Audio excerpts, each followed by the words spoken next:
Estamos de regreso, 7 de la mañana con 17 minutos. Nos acompaña el doctor José Julio Neira, el secretario general de Integridad Pública. Vamos a conversar sobre el comercio irregular de combustible que se ha dado acá en nuestro país y en el cual estarían supuestamente algunas autoridades involucradas. Secretario, muy buenos días y gracias por acompañarnos en Noticias 7. ¿Cómo está? Buenos días, muchísimas gracias por la invitación. Durante años se ha permitido el negocio millonario de contrabando de combustible. El jueves pasado el gobierno del presidente Noboa empezó a hacer historia, así que muchísimas gracias por la invitación. Y doctor, sí, precisamente en ese sentido, podríamos empezar conociendo un poco cómo ha funcionado este contrabando de combustible a lo largo de los años en nuestro país, cómo lo han identificado, cómo funciona.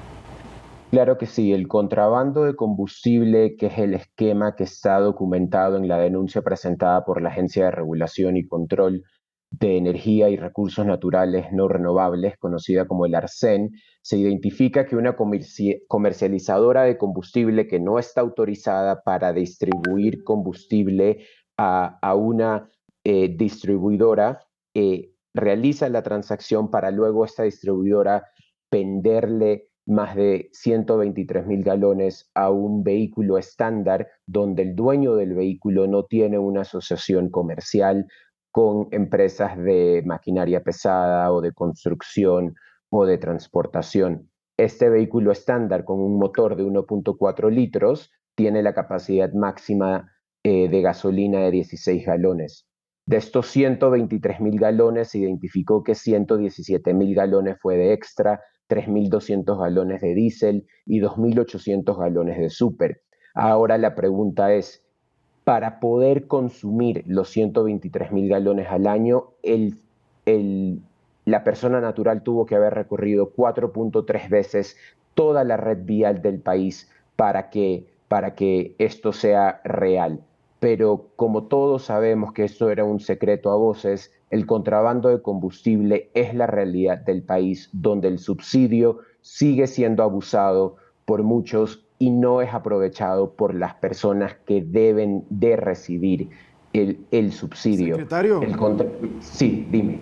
28 veces al día tuvo que haber sido cargado con gasolina este vehículo que usted menciona para dentro de este entramado. La pregunta es, esa gasolina y el diésel que estaban de esta manera quizás contrabandeando, ese es el término exacto, ¿a dónde iba a parar? ¿O qué hacían con ello?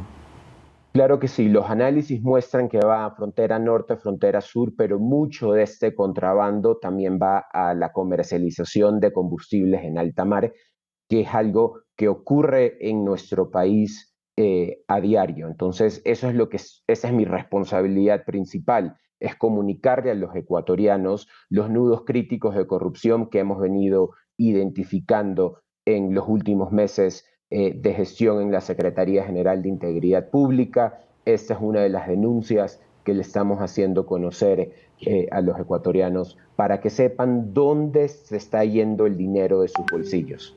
Secretario, y en ese sentido quisiéramos conocer, que nos explique un poco cómo sale ese combustible, es decir, de Petroecuador, cuál es la cadena, quiénes son los responsables, ¿se ha podido identificar funcionarios internos que están dentro de este contrabando, dentro de esta red de contrabando de combustible? Mira, no hay dudas que funcionarios de Petroecuador y del ARSEN están involucrados en el contrabando de combustible, pero eso es parte del trabajo que hace la Fiscalía General del Estado. Ellos realizan una investigación independiente donde nosotros como gobierno nacional le brindamos todo el apoyo necesario en la investigación, sea evidencia, sea apoyo de la Policía Nacional o lo que nos hagan o nos pidan, pero usualmente es de esas dos partes y nosotros estamos comprometidos en la depuración interna del Estado, pero también en comunicar y en denunciar todos estos posibles actos de corrupción que han venido pasando por muchos años y que el viejo Ecuador ha dejado que pase y no han hecho nada al respecto.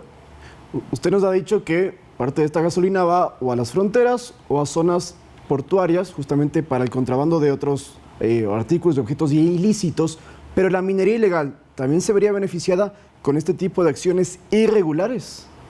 No solo la minería ilegal, pero también el crimen organizado. Este tipo de esquema de contrabando de combustible a nivel nacional puede ser utilizado para muchos fines. Si nos enfocamos en la denuncia en sí, solo está enfocada en el crimen hidrocarburífero, que es la comercialización no autorizada a una distribuidora y esta distribuidora distribuyendo combustible a personas naturales que no están asociadas con ninguna razón social. Ese es el tema principal de la denuncia, pero como ustedes mencionaron, el contrabando de combustible a nivel nacional, hay muchos esquemas. Los sapos y los vivos de este país son muy creativos, pero trabajamos a diario para identificar todos estos esquemas y estos nudos críticos de corrupción. Y en esos nudos de corrupción se han identificado las comercializadoras, las distribuidoras irregulares de combustible. Se hablan de algunas autoridades involucradas, como el alcalde de la ciudad de Guayaquil, Aquiles Álvarez. ¿Qué puede comentarnos al respecto?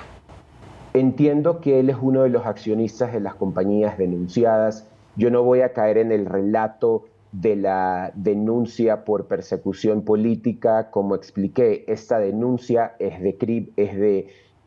sobre hidrocarburíferos, es la comercialización y distribución de combustibles, es totalmente soportada técnicamente por la Agencia de Regulación y Control, ARCEN, y yo espero que la Fiscalía General del Estado realice su investigación independiente para poder determinar quiénes están implicados en este contrabando de combustible.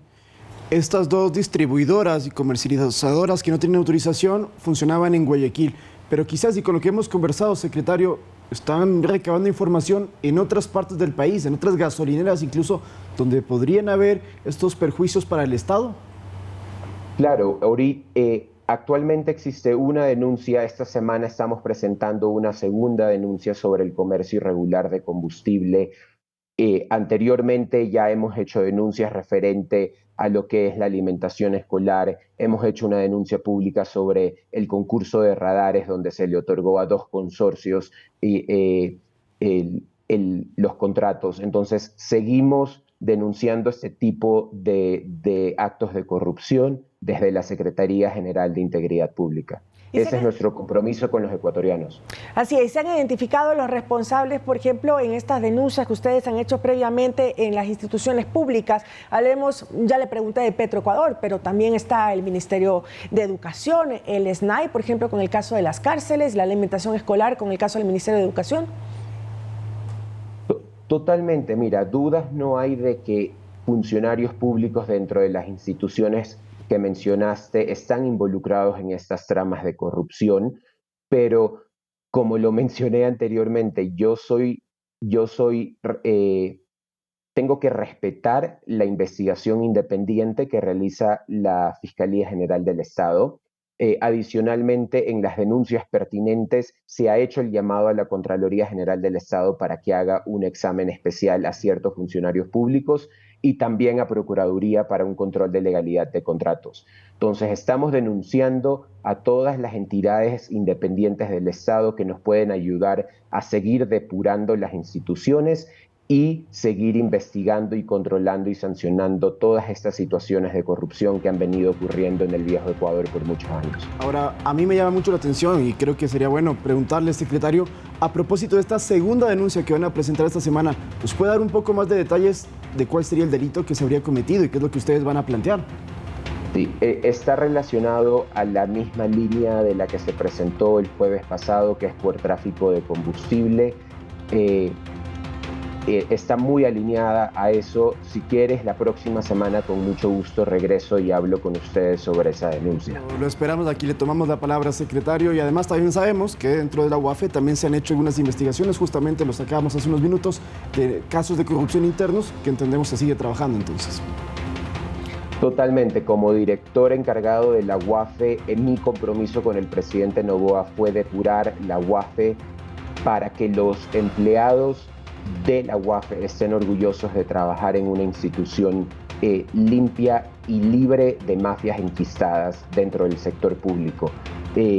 Lo que comunicó la Fiscalía General del Estado, hemos venido contribuyendo con ellos en esta investigación, seguimos contribuyendo como parte del proceso y sigue nuestro compromiso de construir un nuevo Ecuador con integridad y con transparencia. Bueno, importante obtener la información de primera mano, tomando en cuenta que hay un detenido funcionario de la UAFE también.